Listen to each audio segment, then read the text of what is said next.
ഇന്നിപ്പോൾ ചെറിയൊരു ഷോപ്പിംഗ് ആണ്. ഷോപ്പിംഗ് എന്ന് പറഞ്ഞു കഴിഞ്ഞാൽ എനിക്ക് കല്യാണത്തിന് തലേദിവസം കൊടുക്കാനുള്ള ആ സാരി അതൊക്കെ ഒന്ന് വാങ്ങിക്കണം. പിന്നെ ആദ്യം ഡ്രസ്സ് നോക്കാൻ വേണ്ടിയിട്ടാണ് പോയത്. അപ്പോൾ ഞങ്ങളൊരു 7 മണിയൊക്കെ കഴിഞ്ഞപ്പോഴാണ് പോയി കടകളിൽ കയറി. ആദ്യം തന്നെ ആദ്യമുള്ള ഡ്രസ്സാണ് നോക്കാൻ വേണ്ടി പോയത്. പക്ഷേ അവന് ഞങ്ങൾ ഉദ്ദേശിച്ച രീതിയിലുള്ള ഡ്രസ്സ് കിട്ടിയില്ല. കുറേയൊക്കെ നടന്നു. അത് കഴിഞ്ഞിട്ട് വേറെ കടകളൊക്കെ കയറാമെന്നൊക്കെ വിചാരിച്ചു. പക്ഷേ എങ്ങനെ കയറാനൊന്നും നേരം ഉണ്ടായില്ല. അപ്പോൾ കോട്ടൊക്കെ നോക്കാമെന്നാണ് ആദ്യം വിചാരിച്ചത്. പക്ഷേ ഞങ്ങൾ ഉദ്ദേശിക്കുന്ന രീതിയിലുള്ള പോലത്തെ ഒന്നും കിട്ടിയില്ല. അപ്പോൾ ഞങ്ങൾ പിന്നെ എൻ്റെ സാരി കൂടെ നോക്കിയിട്ട് അവിടെ നിന്ന് ഇറങ്ങാമെന്ന് വിചാരിച്ചു.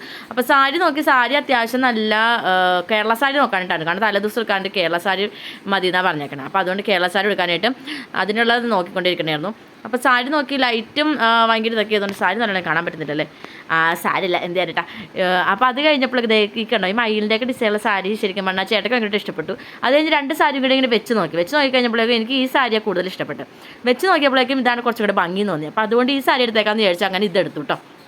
അതെടുത്ത് കഴിഞ്ഞ് പിന്നെ ഞങ്ങൾ നേരെ തോമ്പടിയിലോട്ട് വന്നു. തോമ്പടി മറ്റേ ആൾട്ടിൻ്റെ അവിടെ വന്നു. അവിടെ ചെറിയ ഇപ്പം പണ്ടത്തെ പോലെ ഒന്നുമില്ല, ഭയങ്കര വികസനങ്ങൾ, ഭയങ്കര ഇതൊക്കെ വന്നിട്ട് ഒരു കുഞ്ഞ് വലിയ സിറ്റി പോലെയാണ് ഇപ്പോൾ തോമ്പടി തോന്നുന്നത്. കാരണം എല്ലാ കാര്യങ്ങളും ഇപ്പോൾ തോമ്പടി തന്നെയുണ്ട്. നമ്മളിപ്പോൾ എറണാകുളത്തോട്ട് പോകുന്നതിന് വേണ്ടി ശരിക്കും തോമ്പടി വരെ വന്നാൽ മതി. അപ്പോൾ തന്നെ എല്ലാ കാര്യങ്ങളും കിട്ടും അവിടെ നിന്ന്. അപ്പോൾ അത് കഴിഞ്ഞ് അവിടെ കുറച്ച് കടകളിൽ അതിന് പറ്റിയ ഡ്രസ്സ് അവിടെ ഉണ്ടാവും എന്നറിയാൻ വേണ്ടിയിട്ട് 1-2 കടകളിൽ ചേട്ടൻ കയറി നോക്കി. ഇല്ലെന്നാണെങ്കിൽ വെറുതെ അവിടെ തപ്പി കിടക്കണ്ടല്ലോ. അതുകൊണ്ട് പിന്നെ ചേട്ടൻ കയറി ചോദിച്ചു. ഇല്ലയെന്നാണെന്ന് അപ്പോൾ ഇല്ലയെന്ന് കണ്ടപ്പോൾ ഞങ്ങൾ വേണ്ടി തിരിച്ചിങ്ങോട്ട് പോന്നു.